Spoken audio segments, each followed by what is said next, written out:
If you like Jet Set Radio, you should play Butterflies. But why should you play Butterflies?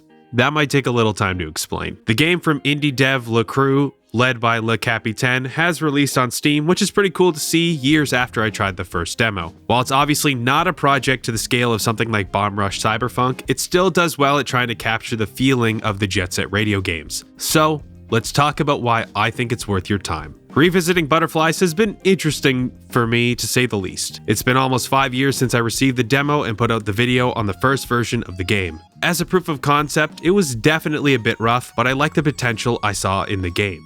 Fast forward a few years, and 3 episodes later, Butterflies is starting to spread its wings, both in gameplay and in world building. It's cool to see it grow, knowing that the development team is pretty small. The releases on itch.io are great, but seeing Butterflies on Steam is a sign of the game's evolution. Plus, it's that much more accessible to players who enjoyed action games like Jet Set Radio and Tony Hawk's Pro Skater. The question on my mind right away was how Butterflies would compare to what I played before. Well, actually, the game worked right out of the box. Sort of. Butterflies is divided into 3 episodes, with the latest one, Welcome to the Jungle, having just been released over a month ago before the Steam launch. You'll notice the store page says that the game is free, but that's only for the game launcher, which doesn't really do anything until you buy one of the episodes, which are listed as DLC because they're all individual executable files. It's a little bit weird, but it's not that bad once you have the episodes downloaded. You launch the game, you pick one of them, and go from there. After I figured out that situation, setup was a breeze. It auto-detected my settings and recognized my Xbox 360 controller. Butterflies is definitely a controller-based game. It says that straight away as you're loading up.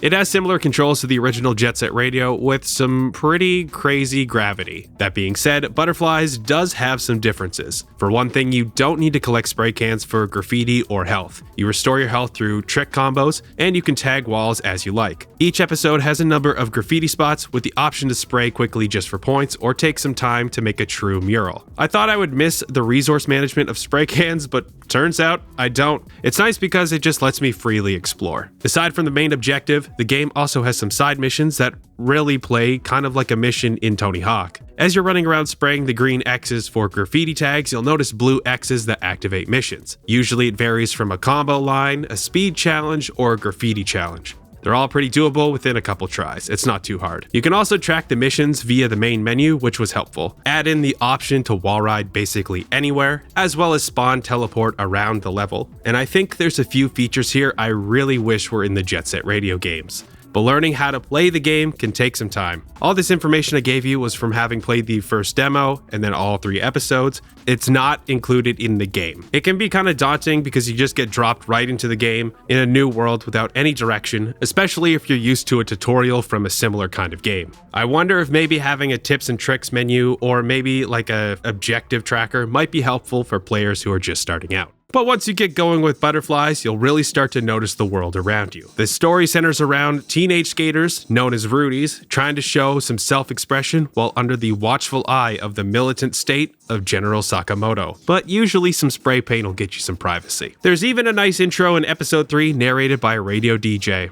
Sound familiar? Obviously, there's lots of allusions to Jet Set Radio. The game's description talks about people who used to skate and do graffiti, but not anymore. Maybe in some weird headcanon, this is the timeline where Rokaku wins?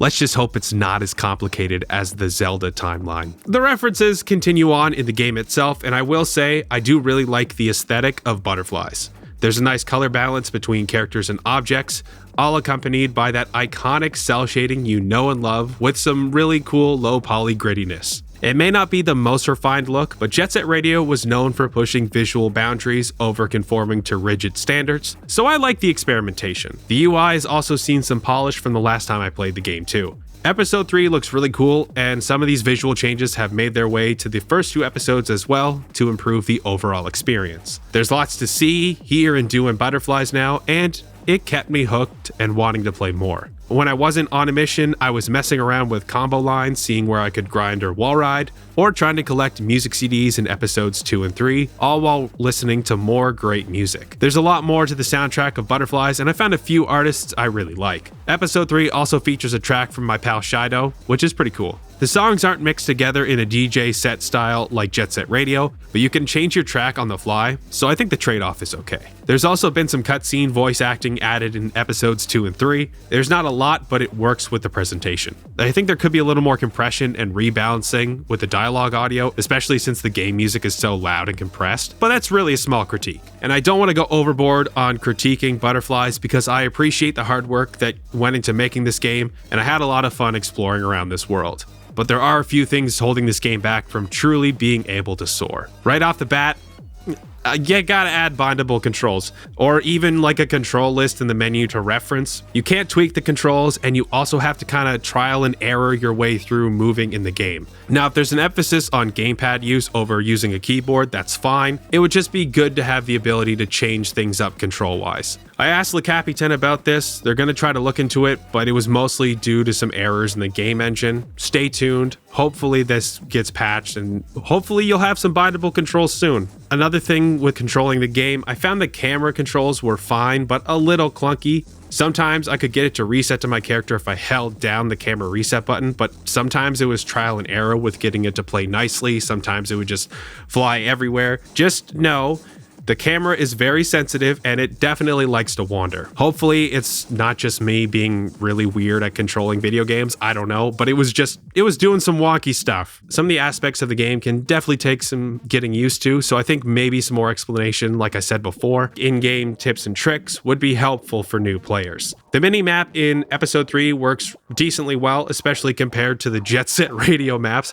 I'm just hoping we can also get a mini-map for episodes 1 and 2. I had some trouble finding some of the graffiti spots, so definitely not a bad addition in episode 3. Would like to see it in episode 1 and 2. The only other thing I'd like to see would be having the secret characters from the latest episode be able to run around the first 2 levels, or just, bringing those maps right into the multiplayer section of episode 3. The game also does feature split screen multiplayer. You can also have someone remote play join a session with you and you can play together, so they don't even really need to own the game, which is pretty cool. This would have been great to talk about if I had any friends who wanted to play games with me. No, that's a hint to my friends to buy Butterflies. Anyway, Butterflies is a love letter for action games like Jet Set Radio, and its ties to Sega's rollerblading adventure are no secret. It's had a lot of ups and downs, but I'm glad to finally see this game grow and fly on its own. Even if it's slowed down by some issues, this game has a lot to offer if you like fast-paced action platforming combined with cool sights and sounds. So yeah, if you like Jet Set Radio, I think you should play Butterflies. You can check out the Steam page for the game and get the episodes individually or buy all 3 as a bundle. I'll link all the ways you can support the Butterflies project in the description. If you like this video, I wouldn't mind if you stuck around and subscribed. That'd be pretty cool. You can also check out my social media, but that's really going to do it for this time. Thanks so much for tuning in. I hope the rest of your day goes well. I'm FalseProof, and I'll see you later. Bye.